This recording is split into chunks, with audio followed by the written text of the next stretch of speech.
So this is something we've never seen in a Halo game, and immediately starts setting itself apart from the main trilogy. And I've never heard anything in any interviews about Halo taking inspiration from Star Wars, but that's never stopped me from drawing the comparisons. Title crawls aren't singly owned by Star Wars, but damn did they popularize them. And with Halo traditionally being a space opera, I'm gonna say this is a nod to good old Georgie. I like the use of we and our, though of course this game is fiction.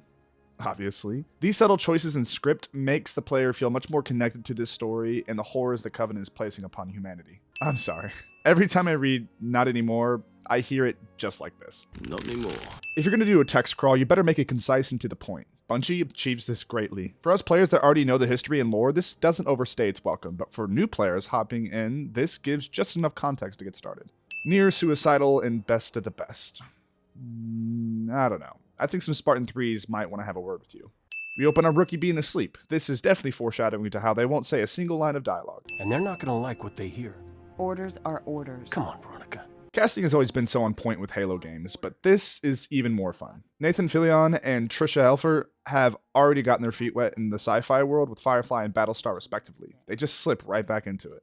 Coupled with the fact the art team did a great job recreating their likeness in Buck and Veronica all the way back in 2009. What could be more important than that carrier? My orders. On the surface, this is just some huff and puff, but my dumb brain wants to read the subtext as her orders being more of her thoughts and what she cares about in relation with Buck. Though the war is important, at the end of the day, who you really love will always come first. What did Maester Aemon say? Love is the death of duty. Call me Captain. I'll pass on that dance, but you can show me where to sit. Now, that is just some tight dialogue that reminds me of how good Halo 2 is. We learn so much of the relationship, or what's left of it, in a few short lines. And what the hell kind of armor was she wearing? Dunno, Mickey. I wasn't looking at her gear. Mickey gay? Well, gotta be close quarters. Exactly. Ironic, coming from the sniper of the group. What the hell am I supposed to do with this inside a Covenant ship? Clearly, Romeo's never played a Halo game before. Actually, Romeo just broke Rookie's jaw right there, and that's why they don't speak. Now's one of those times. Pays to be the strong, silent type. At least they aren't trying to hide this silent protagonist. Troopers, we are green and very, very mean! Like this man? And you know I gotta win the OG respawn sounds for the drop. This is the same carrier that we see going to slip space in the Halo 2 cutscene.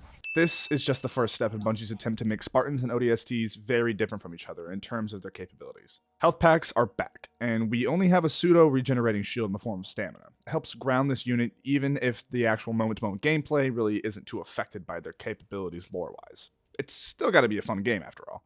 Now, the silenced SMG and Magnum are great additions, even if the silencer is just cosmetic. ODSTs are not nearly as strong as a Spartan. They've got to rely more on stealth and smart tactics than just blowing shit up and falling from space. This even extends to their gloves not being whole, giving them more dexterity to manipulate their environment and go undetected. It's pretty lame that we don't get equipment in ODST when this is basically just a Halo 3 spinoff, but hey, maybe the ODSTs aren't trained in using this type of stuff. It's a stretch, but what's new for this channel? There isn't much media that can pull off everything being dark as shit. Take a look at Season 8, Episode 3 if you know what I mean. But it's perfect for the setting and atmosphere they wanted to create in the aftermath of New Mombasa, coupled with the new visor mode that circumvents this in a way that's not displeasing to the eye, and it's actually useful. Now, there's a whole story that I won't be talking about other than this acknowledgement. Sadie's story is what you can learn throughout the scattered audio logs, and it really helps set up the context and slams home the themes of ODST. This is Bungie's first time really wanting to view the more human side of the conflict versus Chief saving the universe 3 times. Through her story, we get to understand what the Covenant invasion is like through the eyes of just a regular civilian, which is really all the ODSTs are trying to save. Well, what's left of them in the city. I really enjoyed the plot not being so grand like 1 through 3. We're just some regular guys trying to save what's left. Now, the hub for ODST is the big thing that separates itself from other Halo titles. You either love it or you hate it. I'm kind of mixed on it, as for what they were going for, they nailed it. I'm sure you know they wanted this side of the story to be some kind of detective noir-inspired jaunt through the ruins of Mombasa, but it really just feels like walking simulator till we get to start playing Halo again. Great atmosphere and world building, not very engaging gameplay. Now I'm in complete belief that Rookie's seeing a version of what we do of these flashbacks through the security cams that the superintendent shows them. And does anyone else feel like this was just a preamble for Reach? The security footage, the more human story, having a group that we follow instead of just Chief? My hex won't open. How about yours? Works great. Even when everything is falling apart, it's good to keep things light. Would you ask me in the morning? I remember not getting an answer. Say again, Buck. You're breaking up. I said stay put. I'm on my way. Oh, he's wanting to go save her to get an answer. Whoa! Protecting your captain, even though you're a little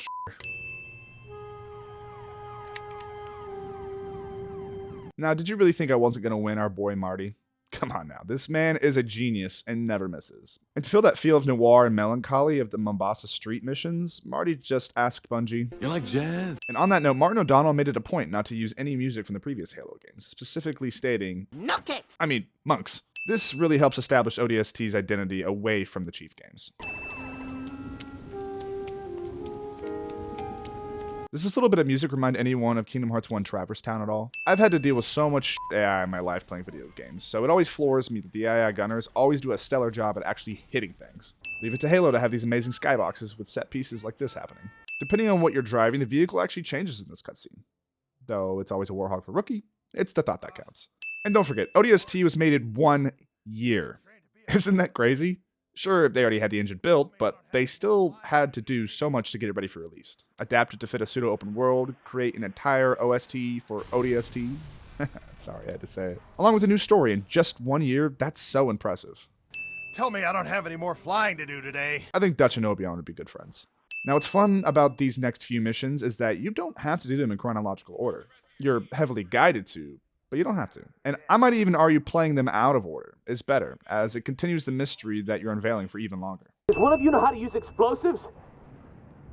Your vote just got overruled. Though it's not actually raining in the Mombasa Street missions, through the music and the sound design, you still get that wet, dreary feeling of the storm passing through.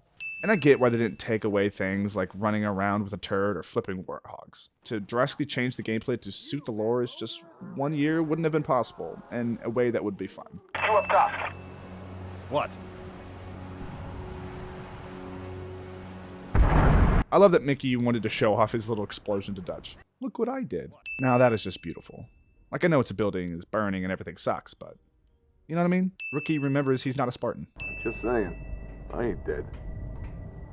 You're a piece of work, Romeo. I know he's Romeo because he's always eyeing the ladies, but also it's ironic as heck. Romeo's constantly being rude and abrasive, where Romeo, from that one play that's super popular or whatever, had a dying devotion to the one he loved.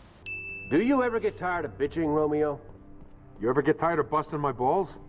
Point taken. Some honest candor. I wish it was in gameplay more, of course, but at least some moments show the vulnerability of an ODST, like this brute chieftain just mopping these boys up, and everyone has to work together to take him down. And that's just brute. Oh. Magic Fumgo Burr, I guess. I doubt it's intentional, but Data Center really feels like the library from Combat Evolved. Repeating corridors, constant enemies. I didn't love it, but it did make me think of Combat Evolved, so that's enough for a win in my book. It's you. Oh, it's you. What was your name again? Dang, Rookie was saved of the bell. Bugs. Why is this thing kind of cute? Data center, but we're coming out. We? No time to explain.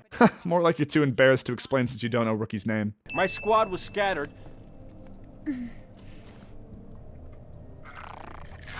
Rookie's like, nah, I'm not gonna kiss you. Me? What about you? Oh, so full of big Oni secrets, couldn't even give a guy a yes or no answer. Dude, I feel you, Buck. That's all we ever really want. If you guys are tired of people playing games, let me get a Buck did nothing wrong. I never thought I'd see you again. And that's a pretty weak excuse. I mean, isn't love and life precious because it can't last forever? If y'all love someone, just let them know. Better to find out and move on than just sitting wondering with regret. Yeah? Well, here I am. But I only have room for 2. So that thing's gonna have to sit on your lap. Man, missed opportunity to say, you've got to sit on my lap. What about you? What about us? Win this war? Then ask me that again. Well, that's one hell of a reason to become a Spartan and make sure that they win. Woo! Oh, man! Oh, this was honestly my favorite part of the game. Don't worry. I know what the aliens like. F yeah, you do. Okay, how can you not love this? You're gonna help me stop them. Ah, that's awesome to hear that ever so slight Halo theme coming in, since this leads us into 3. And that's Halo ODST. You're probably surprised and wondering why this video is so goddamn short. I haven't had one this short since the start of the channel. You all know I prefer talking about primarily the story and just mentioned gameplay here and there. The ODST, there really isn't much of a story to bite onto. The most in-depth moments of the story we get are the audio logs and the relationship between Buck and Dare. And if you want some longer analysis, I highly recommend you check out the Ackman's video on it. I'm going to say something that's going to make you all hate me. ODST is my least favorite of the Bungie games. It's good, but not nearly on the same caliber as the other 4. And maybe that's coming from my expectations being built up over the years since people adore this game. I'm not sure. But if you love Halo gameplay and the idea of not playing Chief, this game will knock your cocks off. I hope you all still enjoyed the video though, even if it was a bit shorter. Remember, drive the speed limit, drink some water, and love one another. Pizza.